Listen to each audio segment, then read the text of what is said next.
بسم الله الرحمن الرحيم إن الذين قالوا ربنا الله ثم استقاموا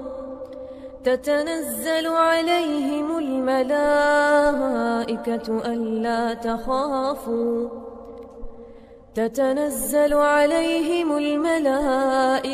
ألا تخافوا ولا تحزنوا وأبشروا بالجنة التي كنتم. إن الحمد لله نحمده ونستعينه ونستغفره ونؤمن به ونتوكل عليه ونعوذ بالله من شرور أنفسنا ومن سيئات أعمالنا من يهده الله فلا مضل له ومن يضلله فلا هادي له وأشهد أن لا إله إلا الله وحده لا شريك له وأشهد أن محمدا عبده ورسوله أرسله بالحق بشيرا ونذيرا وداعيا إلى الله بإذنه وسراجا منيرا. أما بعد فإن خير الحديث كتاب الله وخير الهدي هدي محمد صلى الله عليه وسلم وشر الأمور محدثاتها وكل محدثة بدعة وكل بدعة ضلالة وكل ضلالة في النار. فأعوذ بالله السميع العليم من الشيطان الرجيم من همزه ونفخه ونفثه. بسم الله الرحمن الرحيم. يا أيها الذين آمنوا اتقوا الله حق تقاته ولا تموتن إلا وأنتم مسلمون. وقال تعالى في موضع آخر يا أيها الناس اتقوا ربكم الذي خلقكم من نفس واحدة وخلق منها زوجها وبث منهما رجالا كثيرا ونساء واتقوا الله الذي تساءلون به والأرحام إن الله كان عليكم رقيبا. وقال تعالى في موضع آخر يا أيها الذين آمنوا اتقوا الله وقولوا قولا سديدا يصلح لكم أعمالكم ويغفر لكم ذنوبكم ومن يطع الله ورسوله فقد فاز فوزا عظيما. أعوذ بالله من الشيطان الرجيم. بسم الله الرحمن الرحيم. قل هو الله أحد الله الصمد لم يلد ولم يولد ولم يكن له كفوا أحد. رب اشرح لي صدري ويسر لي أمري واحلل عقدة من لساني يفقهوا قولي رب زدني علما. تمام تعریفیں، حمد و ثنا، بڑائی، عز و شان، جہ و جلال اس اللہ رب العالمین کے لیے لائق و دیبا ہے جو تنے تنہا اس کائنات کا اکیلا پالنہار ہے. اللہ رب العالمین کی جتنی بھی تعریف کی جائے کم ہے. اگر ان سمندروں کو، ندیوں کو، تالابوں کو روشنائی بنا لیا جائے، انک بنا لیا جائے، اور ان درختوں کو، پھولوں کو، پتوں کو قلم بنا لیا جائے اور اللہ رب العالمین کی تعریف لکھنا شروع کیا جائے تو یہ سارے قلم ختم ہو جائیں گے، یہ ساری روشنائی ختم ہو جائے گی، مگر اللہ رب العالمین کی تعریف کبھی ختم نہیں ہو سکتی. ربنا ولک الحمد حمدا کثیرا طیبا مبارکا فیہ. ثانیاً آپ علیہ السلام پر لاکھوں کروڑوں ان گنت درود و سلام نازل ہوں جو امام الانبیاء ہیں، خاتم النبیین ہیں، جن کے لائی ہوئی شریعت تمام شریعتوں میں افضل ہے، اور نبی کریم صلی اللہ علیہ وسلم پر جو قرآن مقدس نازل کیا گیا وہ قرآن مقدس تمام آسمانی کتابوں پر افضل ہے، اور نبی کریم صلی اللہ علیہ وسلم کو جس امت محمدیہ کی طرف رسول بنا کر بھیجا گیا وہ امت محمدیہ گزری ہوئی تمام امتوں پر افضل ہے، اعلیٰ ہے، برتر ہے. اللہم صلی علی محمد وعلی آل محمد کما صلیت علی ابراہیم وعلی آل ابراہیم انک حمید مجید. اللہم بارک علی محمد وعلی آل محمد کما بارکت علی ابراہیم وعلی آل ابراہیم انک حمید مجید. محترم حضرات و خواتین اسلام، آج جمعہ کا دن ہے، مؤمنوں کے حق میں خوشی اور مسرت کا دن ہے، اور آج جیسے کہ آپ کے علم میں بات ہے ہمارا ٹاپک ہے عرش الہی کے سائے کے حقدار کون لوگ ہیں. اللہ رب العالمین کی بے شمار نعمتیں ہیں جس میں سب سے بڑی نعمت عقیدہ توحید ہے. اللہ رب العالمین نے ہمیں موحد بنایا، توحید اور کتاب و سنت پر عمل کرنے والا بنایا. یہ اللہ کا بڑا احسان ہے، اور انہی میں سے ایک عظیم نعمت اللہ کے نبی محمد صلی اللہ علیہ وسلم کی امتی بنایا، اور اسی طریقے سے اللہ کے نبی محمد صلی اللہ علیہ وسلم نے ہمیں دنیا کے اندر کیسے کامیابی حاصل کریں اور آخرت میں کیسے کامیابی حاصل کریں، اللہ کی رضا، اللہ کی جنت کو کیسے حاصل کریں، ان تمام چیزوں کے سلسلے میں اللہ کے نبی محمد صلی اللہ علیہ وسلم نے ہمیں تعلیم دی ہوئی ہے۔ اور انہی میں سے ایک خبر جو ہمیں اللہ کے نبی محمد صلی اللہ علیہ وسلم نے بتلایا ہے وہ ہے قیامت کی ہولناکیاں۔ جب قیامت قائم ہوگی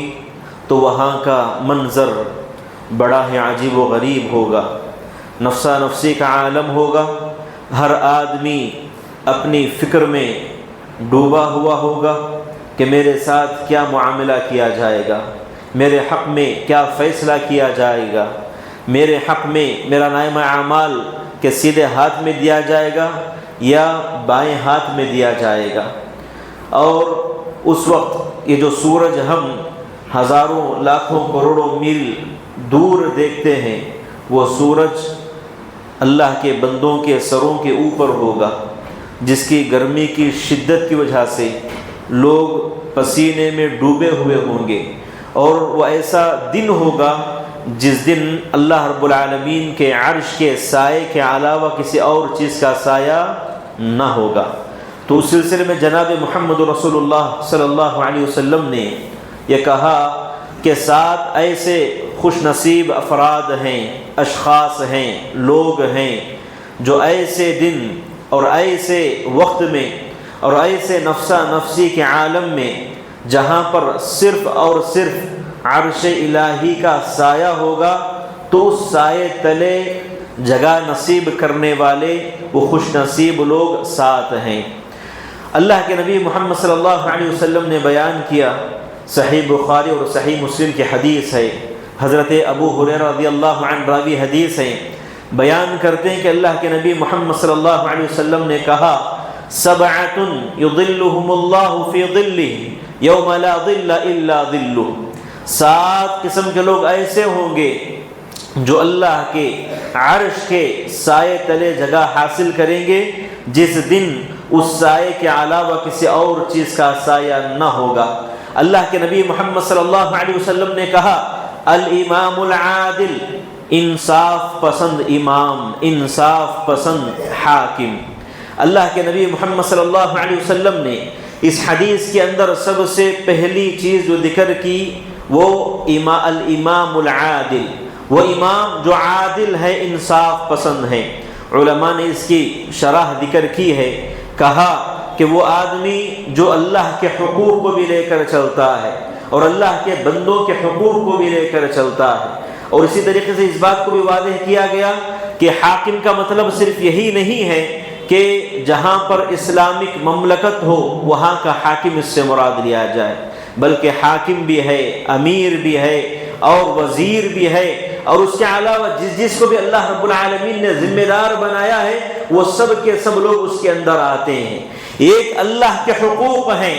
ان کے سلسلے میں بھی جد و جہد کرنا ہے، اور دوسرے لوگوں کے حقوق ہیں، اس معاملے کے اندر بھی آدمی کو جد و جہد کرنا ہے، انصاف کا معاملہ کرنا ہے، اللہ کے دین کو لوگوں تک پہنچانے کی کوشش کرنا ہے، جد و جہد کرنا ہے، فکر کرنا ہے، اللہ کی توحید کو لوگوں میں پھیلانا ہے، نبی کریم صلی اللہ علیہ وسلم کی سیرت کو، نبی کریم صلی اللہ علیہ وسلم کی تعلیمات کو لوگوں میں عام کرنا، اور بالخصوص نوجوان طبقہ اور بچے جو جس معاشرے کے اندر رہتے ہیں ان تک قرآن اور سنت کی تعلیمات کو عام کرنے کے لیے جو کچھ کوشش ہو سکتی ہے ہر ممکن کوشش کرنا ہے۔ اور اسی طریقے سے جو اللہ کے بندوں کے حقوق ہیں، لوگوں کے ساتھ انصاف کا معاملہ کیا جائے، یہ میرا رشتہ دار ہے، یہ میرا سگا ہے، یہ میرا بیٹا ہے، یہ میرا دوست ہے، ان کو دیکھ کر کے فیصلہ نہیں کرنا ہے،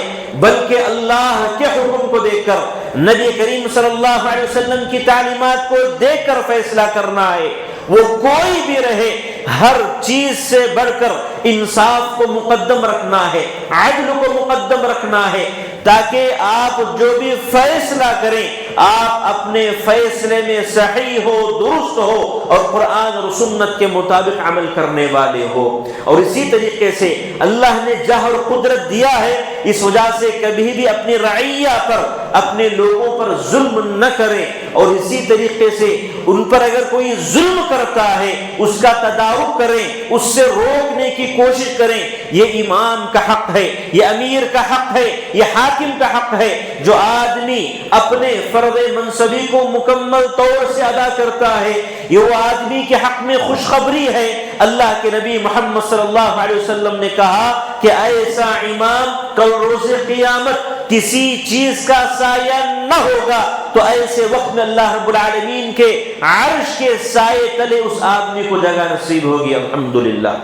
پھر اسی طریقے سے دوسری بات اللہ کے نبی محمد صلی اللہ علیہ وسلم نے اس بات کا ذکر کیا، وَشَبَابٌ نَشَأَ فِي عِبَادَةِ اللَّهِ، اللہ کے نبی محمد صلی اللہ علیہ وسلم نے کہا وَشَابٌ نَشَأَ فِي عِبَادَةِ اللَّهِ، وہ نوجوان جو اپنی زندگی کو اللہ کی عبادت میں گزارتا ہے، اپنی جوانی کو اللہ کی عبادت میں لگا دیتا ہے، کہا کہ یہ بھی وہ خوش نصیب آدمی ہے جو کل روز قیامت اللہ رب العالمین کے عرش کے سائے تلے جگہ حاصل کرے گا۔ اللہ اکبر۔ آپ سوچئے کہ نوجوانی یہ اللہ کے نزدیک بہت ہی محبوب زندگی ہے۔ اللہ کے نبی محمد صلی اللہ علیہ وسلم نے کہا کہ وہ نوجوان جو اپنی جوانی کو اللہ کی عبادت میں لگاتے ہیں اور اپنی جوانی کو گناہوں سے روک کر رکھتے ہیں، اللہ ایسے بندوں کو پسند فرماتا ہے۔ یہ نوجوانی یہ اللہ کی ایک عظیم نعمت ہے، یہ ایسا وقت ہے، یہ ایسا دور ہے جس دور کے اندر جوانی کے اس حالت میں ایک طرف شیطان حملہ کرتا ہے، اس کے نفس سے کھلواڑ کرتا ہے، اس کے دل کے اندر، اس کے ذہن کے اندر غلط خیالات کو داخل کرتا ہے، اور اسی طریقے سے وہیں پر شہوات کے فتنے بھی جنم لیتے ہیں۔ گندگی، برائی اور غلط چیزوں کے اندر ملوث ہونا، بری چیزوں کو دیکھنا اور حرام چیز میں ملوث ہونا، یہ سارے شہوات اس کو ابھارتے ہیں۔ اور اسی طریقے سے ایک طرف شبہات بھی ہوتے ہیں کہ انسان کے دل کے اندر، اس کے ذہن کے اندر عجیب و غریب باتوں کو شیطان داخل کرتا ہے، شبہات میں داخل کرتا ہے، جس کی وجہ سے انسان دین سے دوری اختیار کر لیتا ہے۔ کہا کہ جوانی ایک عظیم جو ہے وقت ہے، آدمی کو ایسے وقت کے اندر اپنی جوانی کو اللہ کی عبادت میں لگانا چاہیے۔ اسی لیے علماء نے ذکر کیا کہ بندہ اپنی جوانی کے سلسلے میں تقریباً 4 سے 5 چیزوں کو ہمیشہ اپنے آپ سے جوڑے رکھنا چاہیے۔ کہا کہ سب سے پہلی چیز ہے علم کا حاصل کرنا، علم نافع کا حاصل کرنا، یہ جوانی ہے۔ علم کا حاصل کرنا عبادت ہے کہ جو بندہ اپنی جوانی کے عالم میں اللہ کے دین کا علم حاصل کرتا ہے گویا وہ عبادت میں مشغول ہے۔ اور دوسری بات کہا کہ آدمی اس علم کے مطابق عمل کرے۔ علم کا حاصل کرنا کافی نہیں ہے، بلکہ آپ نے جس علم کو حاصل کیا ہے اس علم کے مطابق عمل کریں، پھر اسی طریقے سے اس علم کو لوگوں تک پہنچائیں۔ آپ کے جو دوست ہوتے ہیں، آپ کے جو رشتہ دار ہوتے ہیں، آپ کے جو قریبی ہوتے ہیں، ان لوگوں کو حق کی بات پہنچائیں، قرآن و سنت کی بات بتلائیں کہ یہ دین کا مسئلہ ہے، یہ دین کی تعلیمات ہیں، یہ شریعت اسلامیہ ہے، اس چیز کو آپ دوسروں تک پہنچانا یہ بھی اس کا حق ہے۔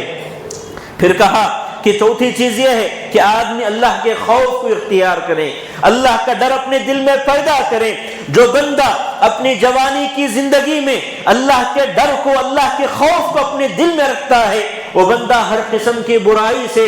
گندگی سے، حرام چیز سے اپنے آپ کو پاک و صاف رکھ سکتا ہے، کیونکہ وہ اللہ ہی کا ڈر ہے جو انسان کے دل کو اور اس کے جسم کو، اس کے اعضاء کو، اس کے ذہن کو، ہر چیز کو پاک و صاف کر سکتا ہے۔ دنیا کے اندر اللہ کے علاوہ کسی اور کا خوف ایسا ہو نہیں سکتا کہ انسان ان برائیوں سے بچ جائے۔ جس دل کے اندر اللہ کا خوف، اللہ کا ڈر داخل ہو جاتا ہے، وہ دل ہر قسم کی برائی سے، ہر قسم کے شر سے، ہر قسم کے فتنے سے وہ دل پاک صاف ہو جاتا ہے اور اپنے آپ کو اللہ کی عبادت سے جوڑے رکھتا ہے، اللہ کی توحید سے جوڑے رکھتا ہے، نبی کریم صلی اللہ علیہ وسلم کی تعلیمات سے جوڑے رکھتا ہے، اور وہ چاہتا ہے کہ میری ساری زندگی، میری ساری جوانی اللہ رب العالمین کی عبادت میں گزار دوں تاکہ میں دنیا کے اندر بھی کامیاب ہو جاؤں اور آخرت میں بھی کامیاب ہو جاؤں، اللہ کی رضا کو اور اللہ کی جنت کو حاصل کر لوں۔ پھر اسی طریقے سے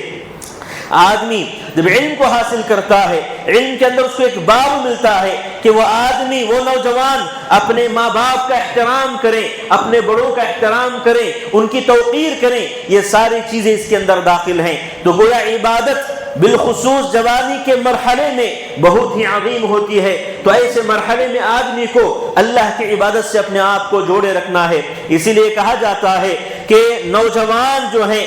ہر ایک مذہب کے اندر، جو بھی مذہب ہو، ہر مذہب کے اندر جو نوجوان نسل ہوتے ہیں ان کو ریڑھ کی ہڈی مانا جاتا ہے، کیونکہ وہ لوگ وہ کام کر سکتے ہیں جو کام بوڑھے نہیں کر سکتے، وہ کام جو بچے نہیں کر سکتے، بڑے بڑے لوگ نہیں کر سکتے، وہ کام نوجوان نسل کر سکتی ہے۔ اور آپ کو معلوم ہوگا اللہ کے نبی محمد صلی اللہ علیہ وسلم کے دور کے اندر جناب محمد رسول اللہ صلی اللہ علیہ وسلم نے صحابہ رضوان اللہ علیہم اجمعین کو دین کا داعی، دین کا مبلغ بنا کر کے بھیجا۔ آپ ان کی عمروں کو پڑھیں گے، وہ سب کے سب نوجوان تھے۔ مصعب بن عمیر رضی اللہ عنہ 24-25 سال کے نوجوان تھے، ہٹے کٹے تھے۔ اللہ کے نبی محمد صلی اللہ علیہ وسلم نے حضرت مصعب بن عمیر کو مدینہ المنورہ کی طرف روانہ کیا داعی کی حیثیت سے۔ آپ دیکھیں گے حضرت معاذ بن جبل رضی اللہ عنہ کو اللہ کے نبی محمد صلی اللہ علیہ وسلم نے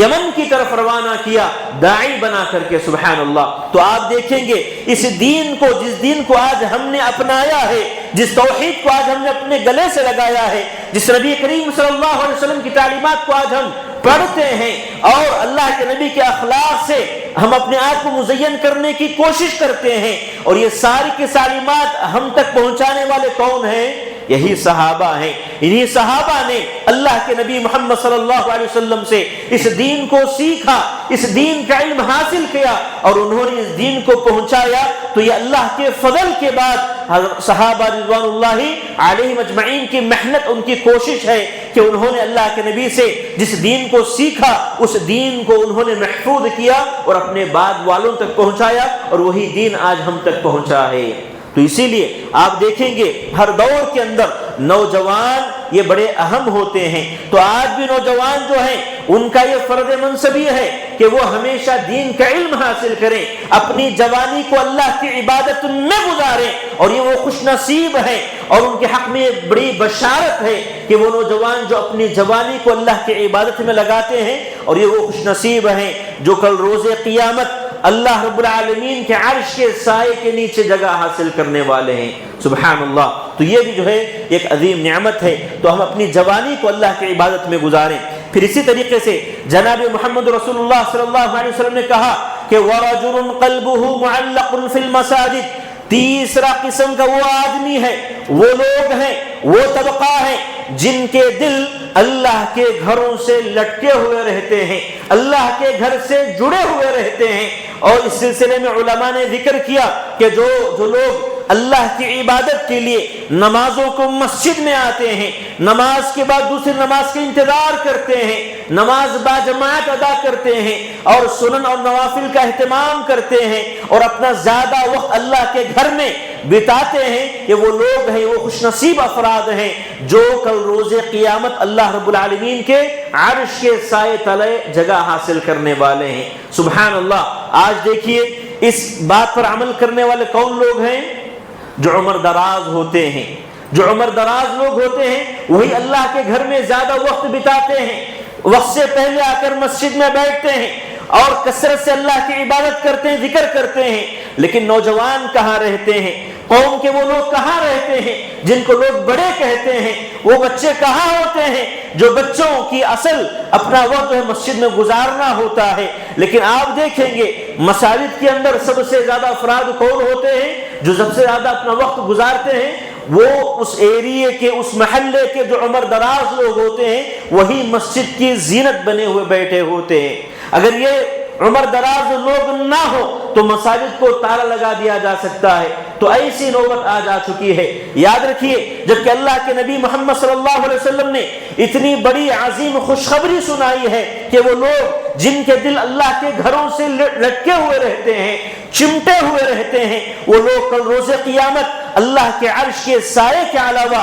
کسی اور چیز کا سایہ نہ ہوگا. تو ایسے وقت میں اللہ رب العالمین ایسے بندوں کو اپنے عرش کے سائے تلے جگہ نصیب فرمائے گا. سبحان اللہ. تو آپ سوچئے ہمارے اس کے اندر نصیحت ہے, عبرت ہے, کیونکہ آدمی کو اپنے کاروبار کو چھوڑنا پڑتا ہے, اپنے گھر والوں کو چھوڑنا پڑتا ہے, ساری چیزوں کو چھوڑ کر کے اپنے آپ کو اللہ کے گھر میں بند کرنا پڑتا ہے, اللہ کی عبادت میں بیٹھنا پڑتا ہے. عبادت کر کے جب بندہ جاتا ہے ایک نماز کے بعد دوسری نماز کا انتظار اس کے دل میں ہمیشہ رہتا ہے. تو یہ تیسری بات ہے جو اللہ کے نبی محمد صلی اللہ علیہ وسلم نے ذکر کیا. پھر چوتھی بات اللہ کے نبی محمد صلی اللہ علیہ وسلم نے کہا کہ وَرُجُلَانِ تَحَابَّا فِي اللَّهِ اجْتَمَعَ عَلَيْهِ وَتَفَرَّقَا عَلَيْهِ. اللہ کے نبی محمد صلی اللہ علیہ وسلم نے کہا کہ دو اشخاص ایسے ہیں, دو لوگ ایسے ہیں جو ایک دوسرے سے محبت کرتے ہیں, یہ ایک دوسرے سے ملتے ہیں. وجہ کیا ہے؟ صرف اور صرف اللہ کے لیے ملتے ہیں.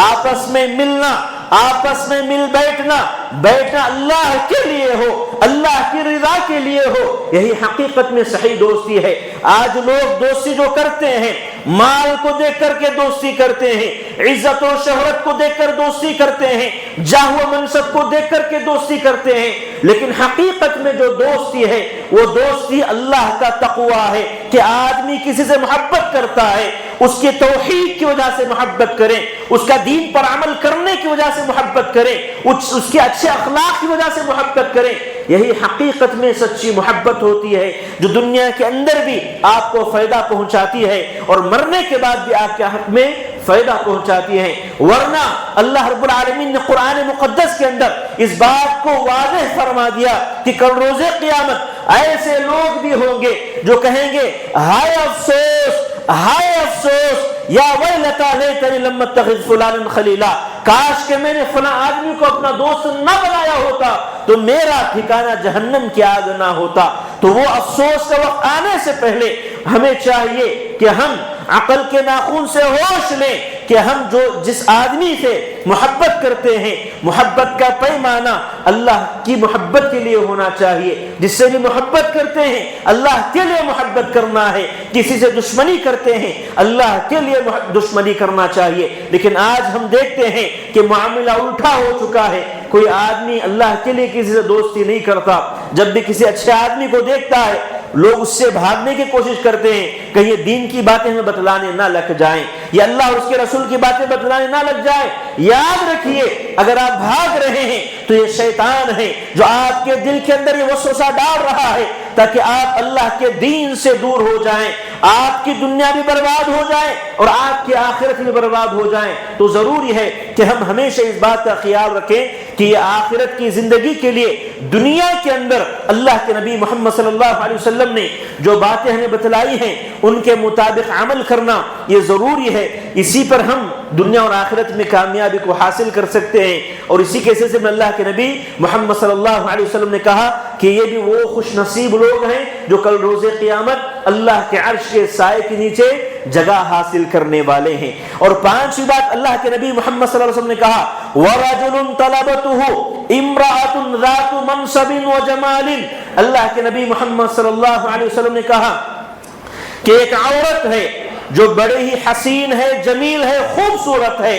اور صاحب مال ہے, بہت زیادہ اس کے پاس مال ہے. وہ کسی آدمی کو حرام کاری کی دعوت دیتی ہے, زنا کی دعوت دیتی ہے, تو ایسے وقت میں وہ بندہ مومن کہتا ہے فقال انی اخاف اللہ, میں اللہ سے ڈرتا ہوں, میں اللہ سے خوف کھاتا ہوں. کہا کہ یہ وہ خوش نصیب آدمی ہے جو کل روز قیامت اللہ کے عرش کے سائے تلے جگہ حاصل کرنے والا ہے. لیکن آج کا معاملہ کیا ہے؟ ہر جگہ فحاشی, گندگی, عریانیت پھیلی ہوئی ہے. ہمیں حضرت یوسف علیہ السلام کا اسوہ اپنانا ہے. جب حضرت یوسف علیہ السلام کو عزیز مصر کی بیوی نے